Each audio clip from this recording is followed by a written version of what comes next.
ছি, এভাবে পাবলিক প্লেসে কেউ লিপ কিস করে? সিরাত ভার্সিটির উদ্দেশ্যে রাস্তা দিয়ে হাঁটার সময় কানে বাজল এই কথা। তৎক্ষণাৎ পা থেমে গেল তার। আশেপাশে তাকিয়ে দেখল সবার মুখেই একই বাক্য। প্রমুখ চৌধুরী একটি মেয়েকে কিস করেছে, এই কথা যেন বাতাসের বেগে ছড়িয়ে গেল। যুবতী মেয়েরা হা হয়ে তাকিয়ে আছে সেই দিকে।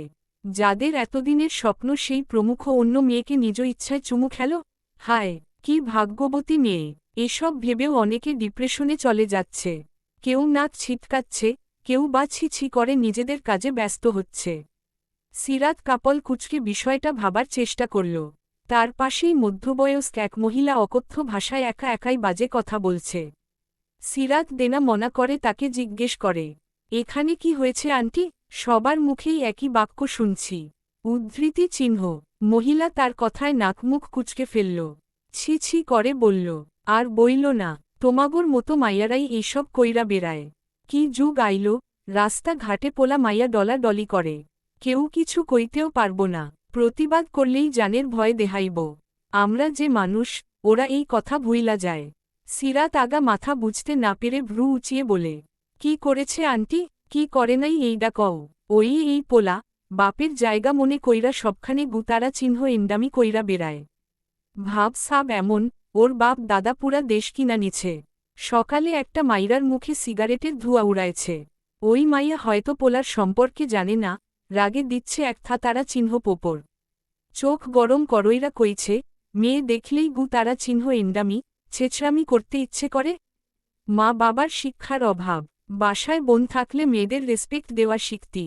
মাইয়া কথা কইয়াই পা বাড়াতেই পোলায় জোরে চুলের মুঠি ধইরা ঠোঁটে চুম্মা খাইল। ছি লজ্জা শরম সব শেষ। উদ্ধৃতি চিহ্ন। মহিলা একা একাই কথা বলেই চলে যায়।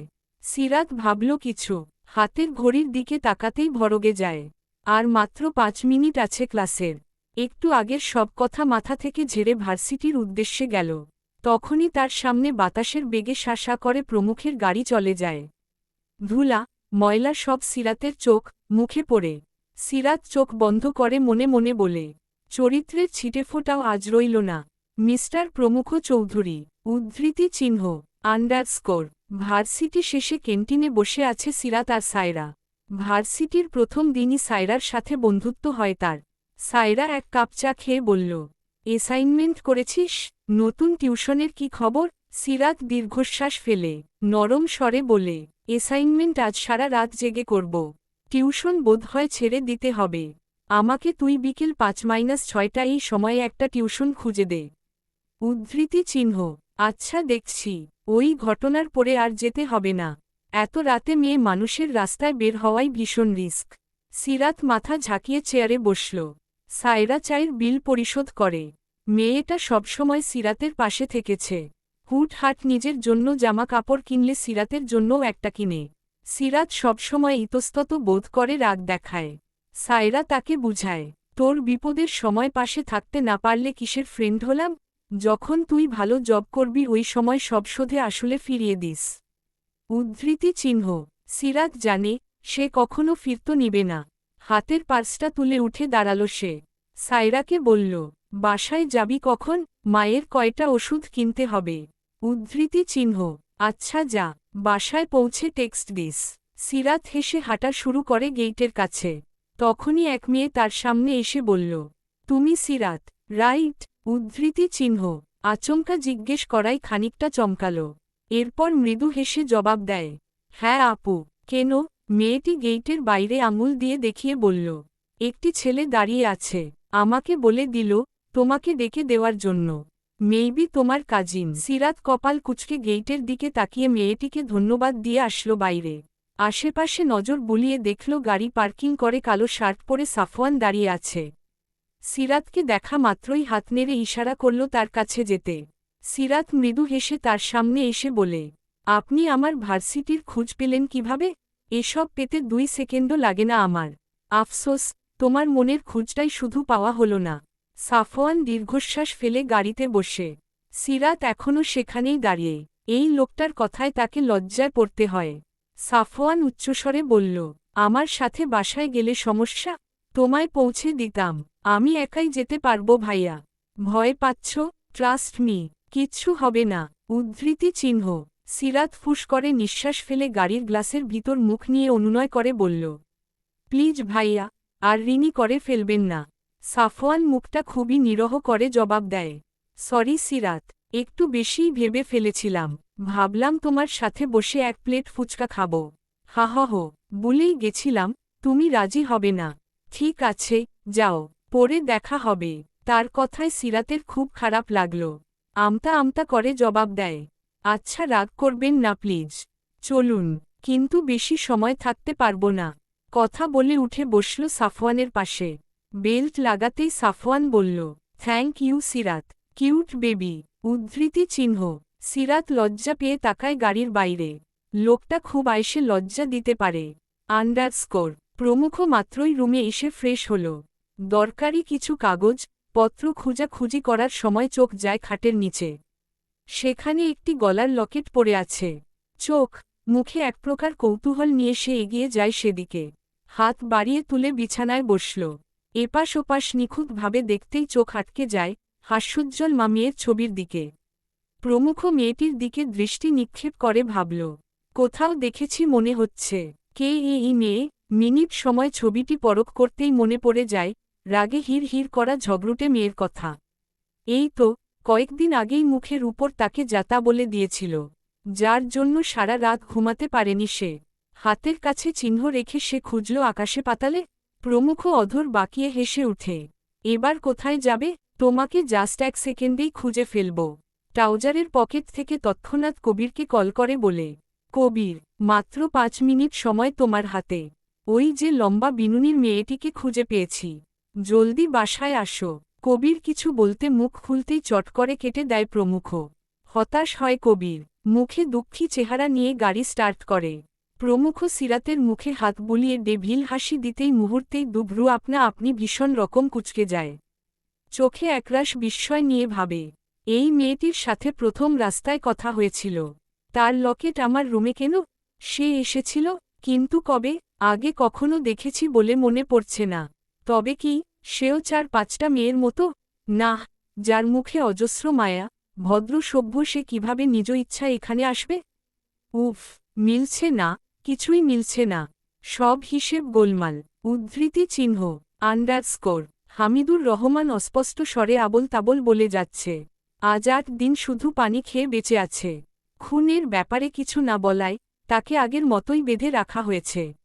গা থেকে বিদঘুটে গন্ধে কবির নাক ছিটকে বলল, স্যার, হয়তো ছেড়ে দিন, নয়তো তারা চিহ্ন রে ফেলুন। এভাবে আর কত কষ্ট দিবেন? শয়তানের বাচ্চা মনে হয় স্বীকার করবে না। প্রমুখ দুহাতে মাথা চেপে ধরে তার পাশের চেয়ারেই বসে আছে। তাদের সাথেই কাজ করা আহাদকে চোখের ইশারায় ডেকে বলল, শেষবারের মতো এক গ্লাস পানি খাওয়া শো তারা চিহ্ন রের বা তারা চিহ্ন ওচাকে। অনেক হয়েছে খেলা, এবার মুখ না খুললে বুকে গুল্লি ঠুকে দিব। আহাদ দৌড়ে পানি আনল। হামিদুর রহমানের গায়ে হাত দেওয়ায় মুশকিল হয়ে পড়েছে। মাস্ক পরে পা দিয়ে সোজা করল তাকে।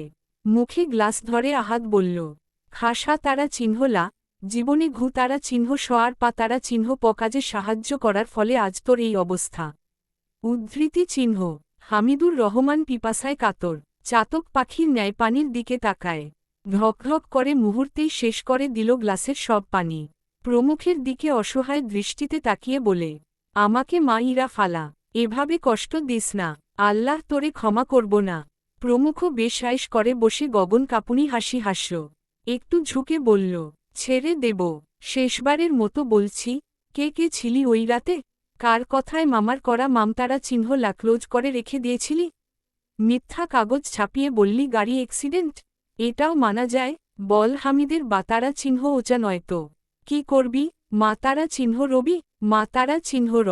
হ্যাঁ, তোর দেহ 80 টুকরা করে নদীতে ফেলে দিব, মাছ ছিঁড়ে ছিঁড়ে খাবে। কিন্তু তোর 17 বছরের মেয়ে, তার কি হবে? মেয়ের কথাতে হামিদুর রহমান আতকে উঠে।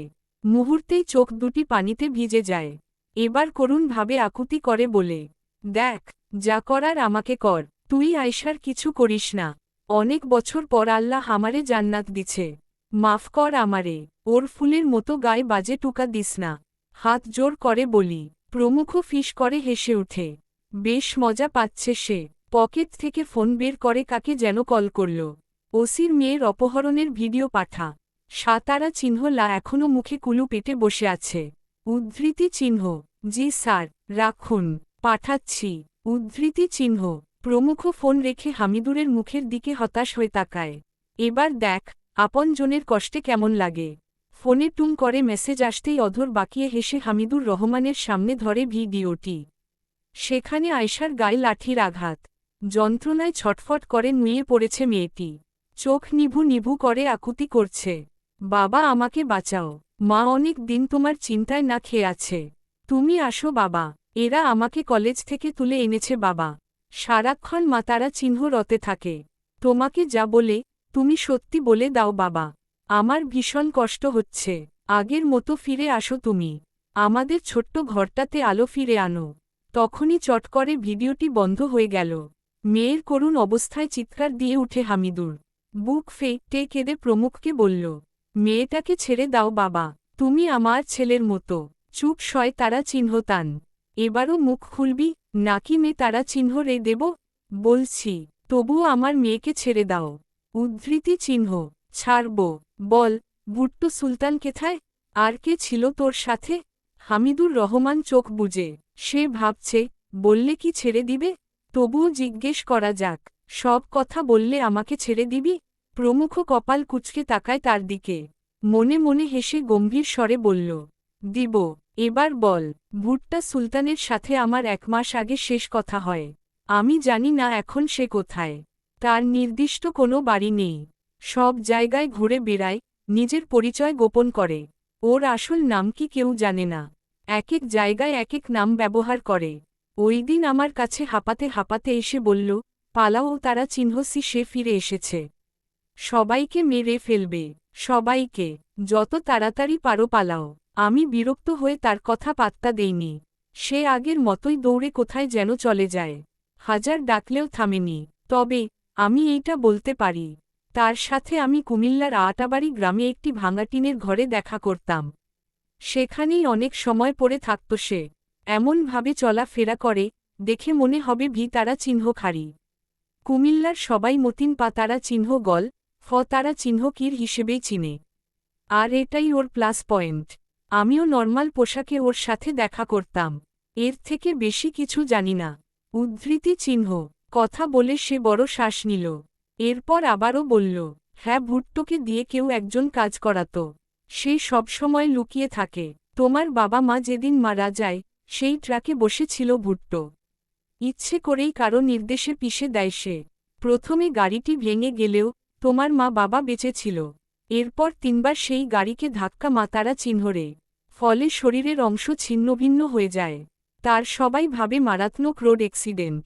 কিন্তু সমস্যা হয় তোমার মামা। সে খুব চতুর লোক, সবকিছু টেস্ট করে বুঝে ফেলে এটা খুন। তৎক্ষণাৎ মামতারা চিহ্ন লা করে বসে। তার বোনের হঠাৎ মৃত্যু কোনোভাবেই মেনে নিতে পারে না। তখন ভুট্টো নিরুপায় হয়ে আসে আমার কাছে। আমি শুধু মামতারা চিহ্ন লার ঝামেলা মিটিয়ে দিলাম, এই তো। টাকার লোভ দেখিয়ে এইসব করিয়েছে আমাকে। একটা বাংলো বাড়ি করেও দিয়েছে। শুনো প্রমুখ, তোমার বাবার আপনজনের মধ্যেই কেউ করেছে এমন। উদ্ধৃতি চিহ্ন। হামিদুর রহমান ঘন ঘন শ্বাস নিচ্ছে। প্রমুখ মাথা চেপে বসে রইল। চোখ দিয়ে দুফোঁটা পানি গড়িয়ে পড়ছে। কবিরও নিজের অজান্তেই কেঁদে ওঠে। মা নেই তার। আহারে, স্যারের জীবনেও কত কালো অতীত লুকিয়ে আছে। প্রায় 10 মিনিট পর প্রমুখ উঠে দাঁড়ায়।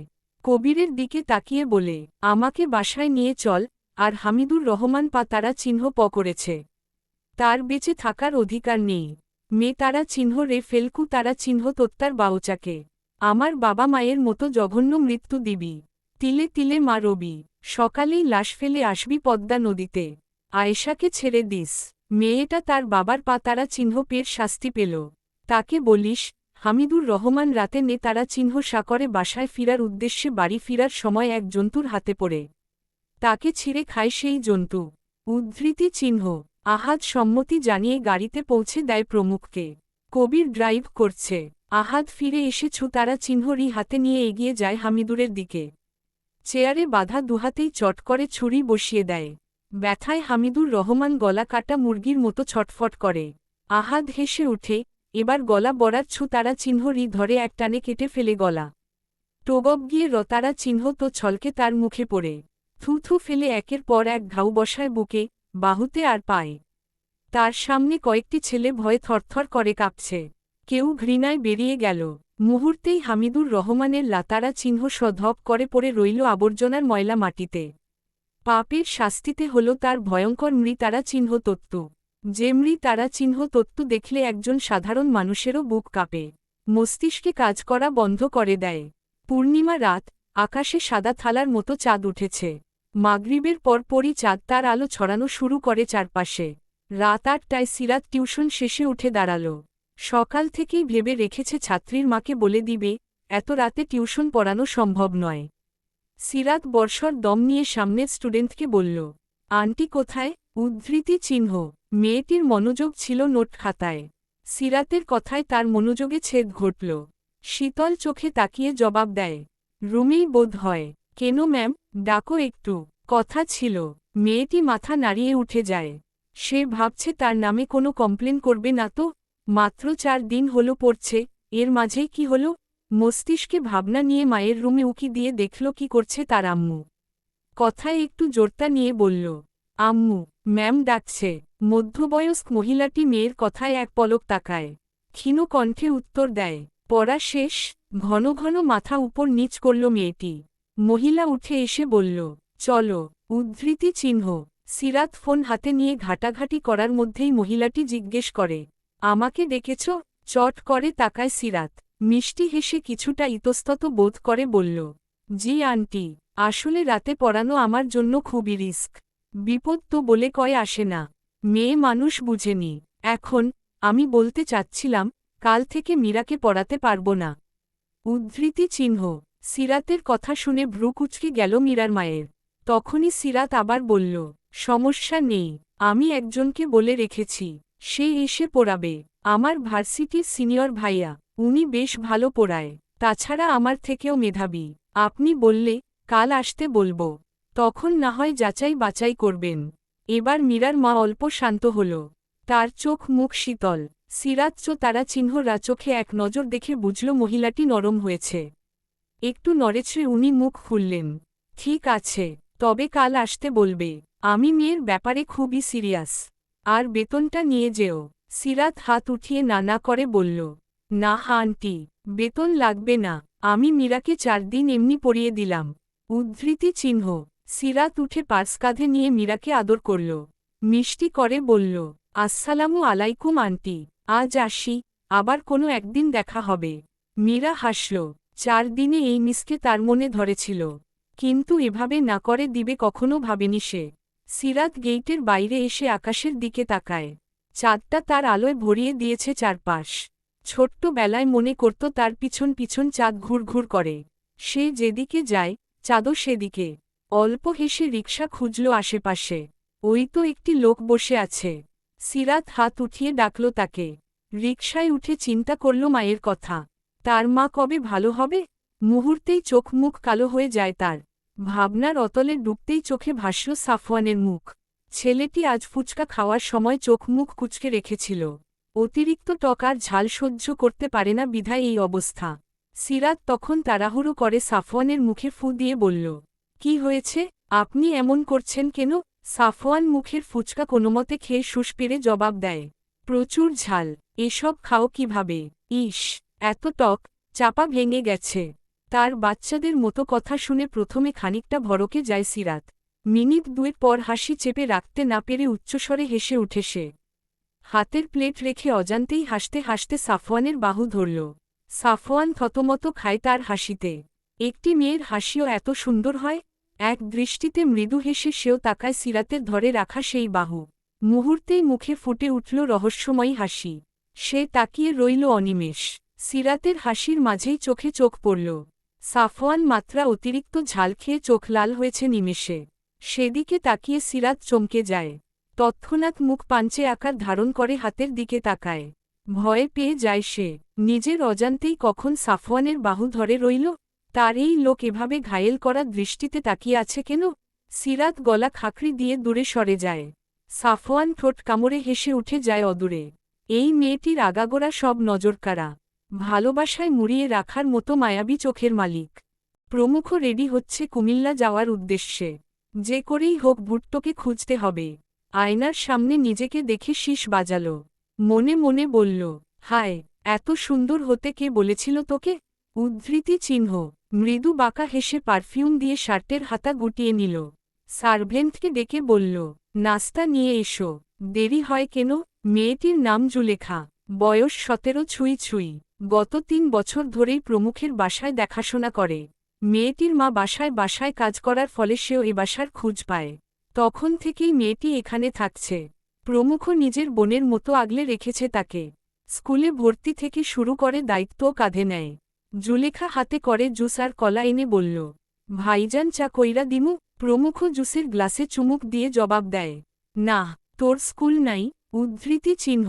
আছে। উদ্ধৃতি চিহ্ন। তাহলে এখানে সঙ্গয়ের মতো দাঁড়িয়ে আছিস কেন? জুলেখা হকচকিয়ে যায়। মেয়েটি এক প্রকার পালিয়ে যায় রুম থেকে। প্রমুখ ফোন পকেটে পুরে সিঁড়ি দিয়ে নিচে আসতেই দেখল, কবির আসছে। প্রমুখের খুব নিকটে এসে কবির গদগদ হয়ে বলে, যে মেয়েটি আপনাকে কথা শুনিয়েছে, ঝগড়া করেছে, তার টু জেড ইনফরমেশন কালেক্ট করেছি স্যার। উদ্ধৃতি চিহ্ন। প্রমুখ অধর বাকিয়ে হেসে বাইরে যেতে যেতে বলে, কবির, বুদ্ধিশুদ্ধি কবে হবে তোমার? দেখছ জরুরি কাছে যাচ্ছি, এই সময় ঝগড়ুটে মহিলার কথা মনে করিয়ে দিলে? এর ব্যবস্থা রাতে এসে করব। উদ্ধৃতি চিহ্ন। কবির কাচুমাচু করে দৌড়ে যায় তার পিছনে। দেনা মনা করে বলে, স্যার আপনি 24 ঘন্টার মধ্যে খোঁজখবর আনতে বলেছিলেন তাই বললাম। আপনার কথা অনুযায়ী তার বাপ দাদা থেকে শুরু করে এখন পর্যন্ত সব খবরই পই পই করে লিখে এনেছি। প্রমুখ বিরক্ত হল কিছুটা। চোখ গরম করে গাড়িতে উঠে কটমট করে তাকায় কবিরের দিকে। হিসহিসিয়ে বলে, আর একটা কথা বললে এখানেই গাড়ি চাপা দিয়ে দিব। ইডি তারা চিহ্ন রট। মুখে মুখে তর্ক ঘুচিয়ে দেব। কবির শুকনো ঢোক গিলে, আবারও ভুল করেছে সে। এই মাথা পাতারা চিহ্ন গল্লোকটার সাথে তর্ক করে নিজের পায়ে নিজে কুড়াল মাতারা চিহ্ন রল। দাঁতে দাঁত চেপে বড় শ্বাস নিয়ে উঠল ড্রাইভিং সিটে। প্রমুখ চোখ বন্ধ করে ভাবছে, মস্তিষ্ক হানা দিচ্ছে অনেক কথা। কুমিল্লা গেলেই কি পাওয়া যাবে? লোকটিকে চিনবে কিভাবে? তাছাড়া চিঠিটার তদন্ত করা বাকি। আর ওই মেয়ে, তাকে কেন দেখার বাসনা যাচ্ছে? ওই তারা চিহ্ন গুণ চোখে কি ছিল? ঘৃণা নাকি অসহায়? ঈশ্বস, মাথা খারাপ হয়ে যাবে তার। ওই মেয়ে তাকে তারা চিহ্ন গল করে ছাড়বে। আন্ডারস্কোর। তাইমা খানম ওষুধ খেয়ে মেয়ের রুমে আসল। এখন শরীর আগের থেকে ভালো। টুকটাক কাজে হাত লাগাতে পারে। সিরাত অ্যাসাইনমেন্ট করাই ব্যস্ত। এই কয়েকদিনের চাপে একদমই অ্যাসাইনমেন্ট করা হয়নি। তাছাড়া সায়রাকে কল করেও জানতে হবে টিউশনি জোগাড় করতে পেরেছে কিনা। মাস শেষ যে কোনো সময় বাসা ভাড়ার জন্য চাপ দিবে। তারা তো বুঝবে না কিভাবে সংসার চালাতে হয়। তাদের কাছে আগে টাকা। একদিন দেরি হলেই কটু কথা শোনাতে দ্বিধা করবে না। তাইমা খানমকে বেশ কিছুক্ষণ আর চোখে পরখ করে বলল, কিছু বলবে মা? তাইমা খানম জোরপূর্বক হেসে মাঝের দূরত্ব ঘুচিয়ে সিরাতের হাত নিজের মুঠোয় নেয়। হাত বুলিয়ে আদর করে বলল, ওই ছেলেটার কি খবর? বাসায় আসতে বলেছিস? সিরাত ঠিক জানত নিশ্চয়ই কোনো কথা বলবে তার মা। একদম ইমোশনাল ব্ল্যাকমেইল যাকে বলে। সিরাত দীর্ঘশ্বাস ফেলে বলল, মাথা খারাপ হয়েছে তোমার? যাও তো, অ্যাসাইনমেন্ট করতে দাও। কানের কাছে প্যান প্যান করো না। তাইমা খানম হতাশ হল। মুখে দুঃখী ভাব এনে বলল, মায়ের কথা রাখবি কেন? আমি কেউ না তোর। একটু দেখতেই তো চেয়েছি। এ আবার কঠিন কি? সিরাত হাত সরিয়ে নিয়ে বিছানা থেকে উঠে চলে যায় ওয়াশরুমে। তার কেন জানি লজ্জা করছে। লোকটার চোখ মনে পড়ে যাচ্ছে শুধু। লজ্জায় মুখ নামিয়ে একটু হাসল। তখনই কানে বাজে তাইমা খানমের চিল্লানি, কাল থেকে তোর সাথে থাকব না। খুব বড় হয়ে গেছিস। আমাকে নিয়ে ভাবতে হবে না তোকে। অনেক করেছিস আমার জন্য, আর ঋণী করিস না। উদ্ধৃতি চিহ্ন। সিরাতের কাদো কাদো হয়ে ওয়াশরুমের ভেতর থেকে জবাব দেয়, তোমার অহেতুক আলাপ থামাবে? চুপচাপ ঘুমাতে যাও। দুপুরবেলা নিয়মিত না ঘুমিয়ে এই অবস্থা হয়েছে তোমার। রাতে সব পড়া কমপ্লিট করে ঘুমাতে গেল সিরাত। তাইমা খানম গাল ফুলিয়ে আজ তাকে রেখে খেয়ে একাই ঘুমিয়ে পড়েছে। সিরাত মায়ের বচ্চামো দেখে হাসে। তার মা হয়তো জানে না মেয়ে হয়ে আগ বাড়িয়ে দাওয়াত দেওয়া যায় না। বাসায় একটা প্রাপ্তবয়স্ক ছেলে আনাও যাবে না। তখন দেখা যাবে আশেপাশের মানুষ নানান কথা উঠাবে। কারণ তার বাবা নেই। প্রতিবাদ করার ছায়া নেই। বালিশে মাথা রেখে সায়রার নম্বর তুলে কল করল। রিসিভ হতেই বলল, কি করিস সায়রা? এই তো খেয়ে রুমে আসলাম। পড়া শেষ? টিউশনি পেয়েছিস? হ্যাঁ, কিন্তু একটু সমস্যা। সিরাত উঠে বসল। বলল, কি সমস্যা আবার? বিকেল ৩টা থেকে পড়াতে বলেছে। ছেলে মেয়ে ২ জন, যমজ ভাই বোন, ক্লাস 4-এ পড়ে। সিরাত ঠোঁট কামড়িয়ে ভাবল। কিছুক্ষণ পর বলল, তাহলে ভার্সিটি থেকে এসেই যেতে হবে। মাকে একা রেখে ভয় লাগে আমার। বাচ্চা দুটো শান্তশিষ্ট হবে তো? সায়রা খুবই ধীরতার সাথে জবাব দেয়, হ্যাঁ, তেমন ঝামেলা করবে না, চুপচাপ থাকবে। আচ্ছা, কাল যাব। ঠিকানা মেসেজ করে পাঠিয়ে দে। সায়রা কল রেখে দিয়ে লোকেশন পাঠিয়ে দিল। সিরাত শুয়ে দেখল তা, এরপর চোখ বন্ধ করে তলিয়ে গেল ঘুমে। রাত তখন গভীর, সবার নিঃশ্বাসের শব্দ ছাড়া আর কিছু কানে আসছে না। সিরাতের বেভোর ঘুমে মাঝেই ফোন বেজে ওঠে। তিক্ত রিংটনে ঘুমিয়ে থাকা মুশকিল। মুখে সূচক শব্দ তুলে ঘুমের ঘোরেই কল কেটে দিয়ে আবারও বালিশে মুখ গুজে দেয়। ঠিক তখনই পূর্ণরায় ফোন বেজে ওঠে। প্রায় ২ মিনিট পর সিরাত চোখ মুখে একরাশ বিরক্তি নিয়ে উঠে বসে। বালিশের নিচ থেকে ফোনের ওয়ালে তাকিয়ে দেখে অচেনা নম্বর। মুহূর্তেই বিরক্ত হল সে। ফোন সমান্তালে বেজেই যাচ্ছে। শেষে মুখে কয়েকটা গালি রেডি করে কল রিসিভ করল। মিয়া, সমস্যা কি আপনার? রাত বিরাতে মানুষের ঘুম নষ্ট না করলে ভালো লাগে না? একটু শান্তিতে কি ঘুমাতেও দিবেন না? অসহ্য। সারাদিন গাধার খাটুনি খেটে রাতে আরামে ঘুমালেও কিছু মানুষের সহ্য হয় না। এই বা তারা চিহ্নলের ফোন কালকেই আমি ভেঙে ফেলব। না থাকবে ফোন, আর না আসবে কল। উদ্ধৃতি চিহ্ন। ওপর পাশে লোকটা চমকালো, ভরগে খুক খুক করে কেশে অপরাধীর ন্যায় বলল, সরি সিরাত, ভুল হয়েছে। আচ্ছা, কাল দেখা হবে। তুমি বরং ঘুমাও। পরিচিত গলার স্বর শুনে থতমত খায় সিরাত। ভেজা বিড়ালের মতো মুখ করে জিভ কামড় দিল। চোখ মুখ কুচকে জবাব দেয়, আপনি, সিরিয়াসলি আপনি কল করেছেন? ভাইয়া, এত রাতে কি প্রয়োজনে? সাফওয়ান নিজের প্রতি বিরক্ত হল। কেন সে মেয়েটির ঘুম নষ্ট করল? না জানি কি মনে করেছে সিরাত। তাছাড়া সেই বা কি করবে? ঘুম চোখে ধরা দেয় না আজকাল। মনটা বিষণ্ণ লাগে। মেয়েটির মুখের দিকে তাকিয়ে থাকতে ইচ্ছে জাগে। সাফওয়ানের থেকে কোনো রেসপন্স না পেয়ে সিরাত বলল, সাফওয়ান ভাইয়া, শুনতে পাচ্ছেন? সরি, আসলে ঘুম ভাঙলে মাথা কাজ করে না। কি বলে ফেললাম? সিরাত একটু থেমে বলল, এত রাতে কোনো দরকারে কল করেছেন? সব ঠিকঠাক আছে? সাফওয়ান মাথা চুলকে বলল, কিছু মনে না করলে একটা কথা বলি? জি বলুন। না থাক, আবার কি মনে করবে তুমি? সিরাত কাঁপলে ভাঁজ ফেলে মিনমিনে স্বরে বলে, বলুন। সমস্যা নেই, তোমাকে দেখতে ইচ্ছে করছে। বাসার নিচে আসব? সাফওয়ানের এমন কথায় হতচকিত হয় সিরাত। হালকা ঢোক গিলে জবাব দেয়, এত রাতে এসব কি বলছেন? উদ্ধৃতি চিহ্ন। সাফওয়ান রেগে যায় নিজের উপর। আবার ভুল। কেন সে মনের কথা শুনে? অনুভূতি দমিয়ে রাখলেই তো হয়। মেয়েটা তার সাথে কথা বলছে এই ঢের বেশি। একটু নড়েচড়ে শুয়ে সাফওয়ান বলল, ঠিক আছে, ঘুমাও। সরি, ডিস্টার্ব করার জন্য। একদিন না হয়, খুব কাছ থেকেই তোমাকে মন ভরে দেখব। লম্বা এক দীর্ঘশ্বাস ফেলে পূর্ণরায় বলে, সেদিন হবে আমার শ্রেষ্ঠ সুখের দিন। আনন্দে কেঁদে ফেলব সিরাত। আল্লাহ কি পূরণ করবে আমার ইচ্ছে? নয়তো সারা জীবনের জন্য এই অনুভূতিকে মাটি চাপা দিয়ে জীবন্ত লাতারা চিহ্ন সহয়ে বেঁচে থাকব। প্রমুখ সারাদিন ভুট্টোকে তন্নতন্ন করে খুঁজেও কোনো আশানুরূপ ফল পেল না। রাত 12টা বেজে যায়, এখন কোনোভাবেই বাসায় পৌঁছানো যাবে না। প্রমুখ শেষে বসল একটি টঙের দোকানে। 1 কাপ চা অর্ডার করে কবিরকে বলল, আশেপাশে একটা হোটেল বুকিং কর। ভুট্টোর খোঁজ না নিয়ে ফিরব না। উদ্ধৃতি চিহ্ন। কবির বেঞ্চে আরাম করে বসল। বলল, কতদিনের জন্য বুক করব, তাও আমাকে বলে দিতে হবে? আহা তারা চিহ্ন মুখ। উদ্ধৃতি চিহ্ন। কবির দমে যায়। সে প্রমুখকে বসিয়ে রেখেই চলল হোটেলে থাকার ব্যবস্থা করতে। প্রমুখ খুব আয়েশ করে চায় চুমুক দিয়ে চোখ বন্ধ করল। তখনই এক নারীচিত্র ভেসে আসে চোখে। প্রমুখ কেঁপে ওঠে। কি হচ্ছে তার সাথে? সে মনে মনে আয়াতুল কুরসি পড়ে মাথা ঝাঁকিয়ে বলল, দূর হ পেতনি, পেতনি দূর হ। আমার পিছে লেগেছিস কেন? বর্ষর দম নিয়ে খালি রাস্তায় কিছুক্ষণ হাঁটল। 30 মিনিট পর কবির গাড়ি নিয়ে এসে প্রমুখের সামনে ব্রেক করে বলল, সব ব্যবস্থা হয়ে গেছে স্যার। আসুন। গাড়িতে উঠে বসে প্রমুখ। বাতাসের গতিতে তারা চলল পাশের হোটেলে। আন্ডারস্কোর। সিরাত সকালে গোসল করে পরিপাটি হয়ে নেয়। সব রান্না কিছুক্ষণ আগেই শেষ। তার মা বসে আছে সোফায়। মাঝে মধ্যে মেয়ের কর্মকাণ্ড আর চোখে পরখ করছে।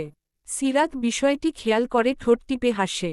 গলা খাকড়ি দিয়ে উঁচু কণ্ঠে বলল, আমাকে দেখার কিছু নেই। আই নো, আমি সুন্দরী। দেখতে হবে না? কার মেয়ে? তাইমা খানম কপাল কুঁচকে কপট রাগ দেখিয়ে তাকায়। মুহূর্তেই উচ্চস্বরে হেসে উঠে বলে, এক চরমে তারা চিহ্ন রে দাঁত ফেলে দেব। বেয়া তারা চিহ্ন দোব। চ তারা চিহ্ন র মা তারা চিহ্ন রো, আর যাই করো। সত্যি কখনো লুকানো থাকে না। তাইমা খানম গাল ফুলায়, মুখ অন্যদিক করে বসে রইল। সিরাত ভার্সিটির জন্য রেডি হয়ে খাওয়ার টেবিলে বলে এক প্লেটে ভাত বাড়ে। তাইমা খানমকে টেনে চেয়ারে বসিয়ে সে অন্য চেয়ারটায় বসে। এরপর মায়ের দিকে প্লেট বাড়িয়ে বলল, অনেক রেস্ট করেছ, এবার খেটে খাও। উদ্ধৃতি চিহ্ন। তাইমা খানম মুখ বাঁকাল, বলল, আমার কথা শুনিস? তাহলে আমি কেন তোর কথা শুনব? শুনি না। না। তাইমা ভাত মাখিয়ে জবাব দেয়। সিরাত ভুরু কুচকে বলল, অকারণে রেগে আছো কেন? উদ্ধৃতি চিহ্ন। রেগে থাকা কি উচিত না? উহু। তাইমা এক লোকমা ভাত সিরাতকে খাইয়ে বলল, ছেলেটাকে তোর পছন্দ না? কোন দিকে খারাপ? আমাকে বুঝিয়ে বল। সিরাতের অটোমেটিক খাওয়া বন্ধ হয়ে যায়। তার চোখে ভাসে কাল রাতের কথা।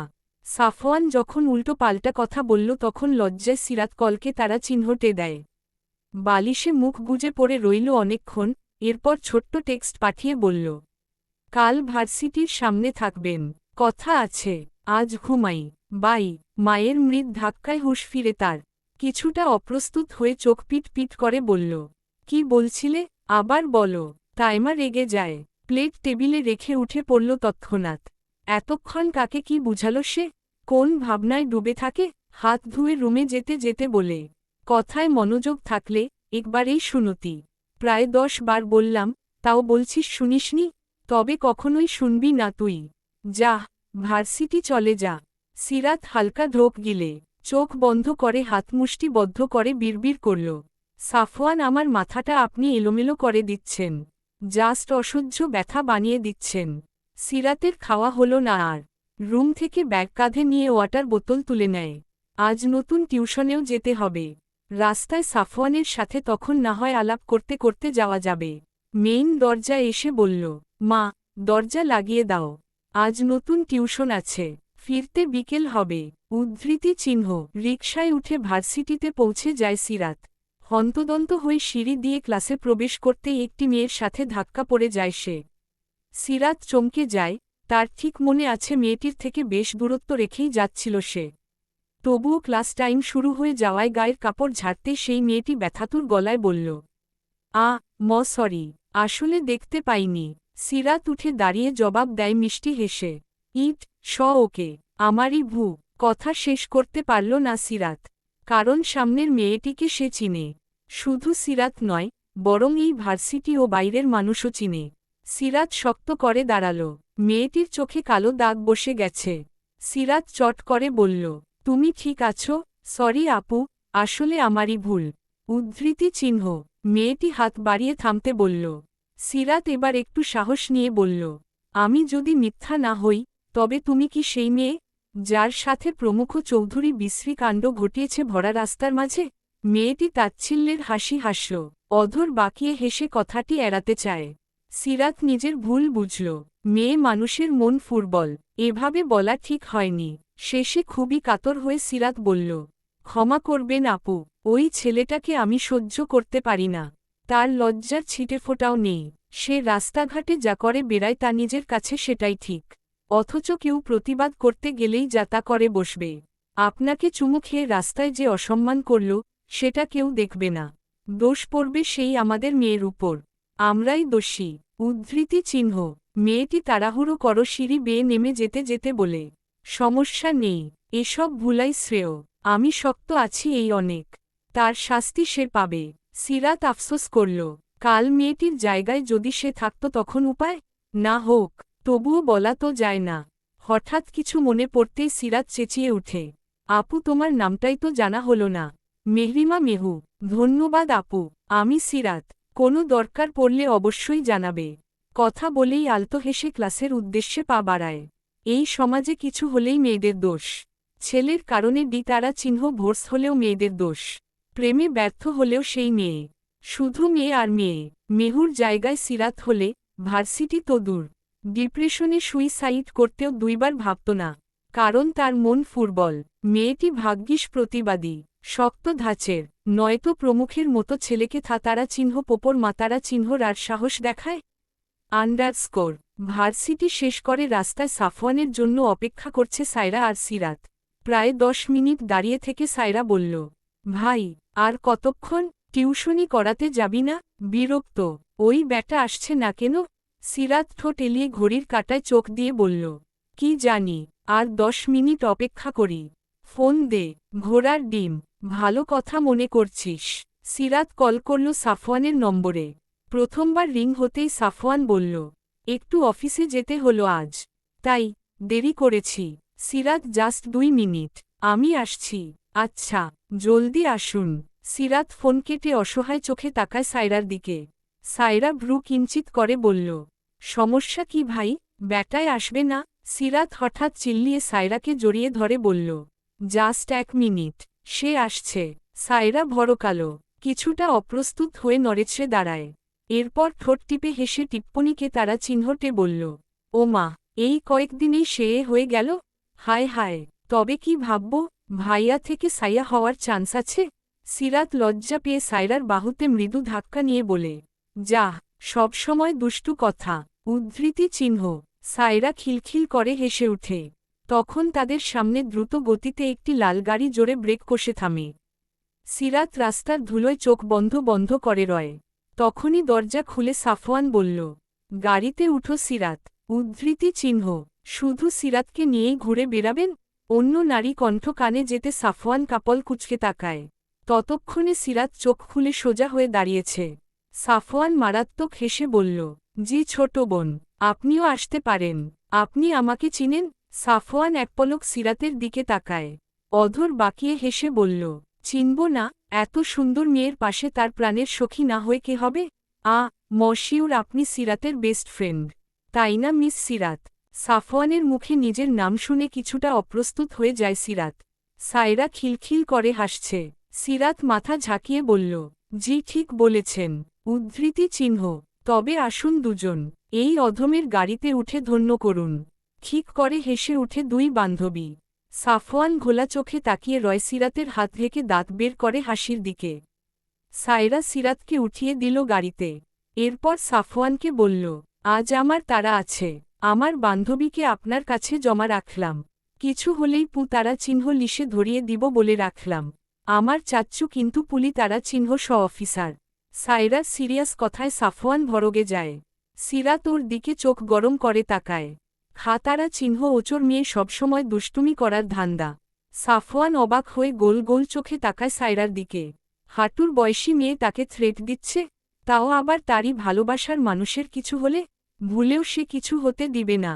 অতঃপর হঠাৎ হা হা করে হেসে অবর্ত মাথা ঝাঁকায়। গাড়ি স্টার্ট দিয়ে সায়রার উদ্দেশ্যে উচ্চস্বরে বলল, আমি বেঁচে থাকতে কিচ্ছু হতে দিব না। এই হৃদয়ে প্রাণ আছে যতদিন সিরাতকে আগলে রাখব ততদিন।